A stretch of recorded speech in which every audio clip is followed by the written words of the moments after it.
যুক্তরাষ্ট্রের সাবেক president Donald ট্রাম্পের সঙ্গে বৈঠক করেছেন ইসরায়েলের প্রধানমন্ত্রী বেনিয়ামিন নেতানিয়াহু। শুক্রবার ফ্লোরিডায় ট্রাম্পের মার-এ-লাগো রিসোর্টে দুই নেতার মধ্যে বৈঠক অনুষ্ঠিত হয়। সস্ত্রীক নেতানিয়াহুকে স্বাগত জানিয়ে ট্রাম্প বলেন, নেতানিয়াহুর সঙ্গে তার কোনো বিরোধ নেই, বরং সব সময় তাদের মধ্যে একটি ভালো সম্পর্ক ছিল।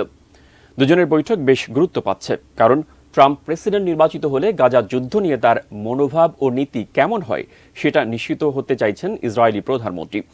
বৈঠকের পর গাজায় যুদ্ধবিরতি ইস্যুতে আলোচনার জন্য রোমে প্রতিনিধি দল পাঠানোর ঘোষণা দিয়েছেন নেতানিয়াহু। রোববার থেকে শুরু হতে যাওয়া রোম আলোচনায় সিআইএর প্রধান বিল বার্নস এবং মধ্যস্থতাকারী দেশ কাতার ও মিশরের প্রতিনিধিরা অংশ নেবেন। এদিকে নেতানিয়াহু ও তার প্রতিরক্ষা মন্ত্রী ইয়োভ গ্যালান্তের বিরুদ্ধে আন্তর্জাতিক অপরাধ আদালতের জারি করা গ্রেপ্তারি পরোয়ানার এখতিয়ার চ্যালেঞ্জ করবে না বলে ঘোষণা দিয়েছে যুক্তরাজ্য।